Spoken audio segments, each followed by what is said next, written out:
ఈరోజు అఖిలపక్ష ఐక్యవేదిక మరియు సిపిఎం పార్టీ వివనగంధ మండలం ఈరోజు సంయుక్తంగా కలెక్టర్ గారికి వినతిపత్రం ఇవ్వడం జరిగింది. విషయం ఏంటంటే వనపర్తి జిల్లా పరిషత్ హై స్కూల్లో 5 ఇంగ్లీష్ పోస్టులు ఉన్నాయి.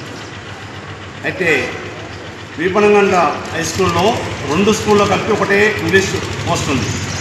అక్కడి నుండి ఒక నాయకుడు పేరనిగా కలిగిన నాయకుడు ఆయన ఏ ప్రభుత్వం ఉంటే ఆ ప్రభుత్వం దగ్గరికి పోయి మొత్తం రాజకీయాలు చేయడానికి నెంబర్ 1 నాయకుడు. ఆయన టీచర్ కాదు, నాయకుడు. ఆ నాయకుడు డిప్యుటేషన్ మీద వనపర్తి స్కూల్కు వచ్చిండు. మళ్ళీ అక్కడ పిల్లలకు ఇంగ్లీష్ టీచర్ లేరు, ఎవరు చెప్పాలి?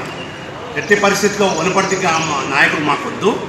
ఎందుకంటే మేము పోయినాం, పిల్లల్ని అడిగినాం, పిల్లలకి ఇక్కడ ఉన్న వాతావరణం చెడగొట్టద్దండి, బయటి వాళ్ళు వస్తే రాజకీయం చేసి ఇక్కడ మంచిగా ఉంది, మాకు రాజకీయాలు వద్దంటున్నారు, టీచర్లు వచ్చాయంటున్నారు. కాబట్టి వనపర్తిలో ఉండే మేధావులంతా ఆయన తోటి విసికి వేసిపోయింది. మేము చాలా రోజుల నుంచి డబ్బులు మధ్య రాజకీయాలు చేసుకుంటూ ఎలక్షన్ టైంలో రాజకీయాలు చేస్తున్నాయి. ఆయనకు ఎలక్షన్ టైంలో రాజకీయాలు చేయడానికి వనపర్తి కావాలా? అక్కడ విద్యార్థులు వద్దా? నువ్వు 1,00,000 పైన జీతాలు తీసుకుంటూ నువ్వు ఇక్కడ నుండి విపరీతంగా పోలేవా?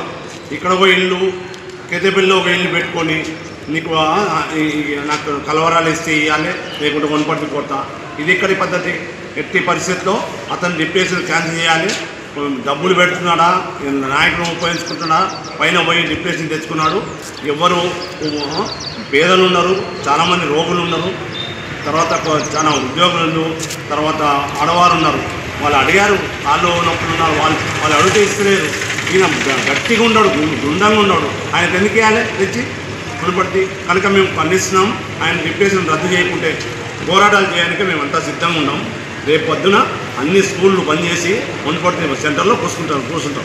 ఇది మా అఖిలపక్ష ఐక్యవేదిక డిమాండ్.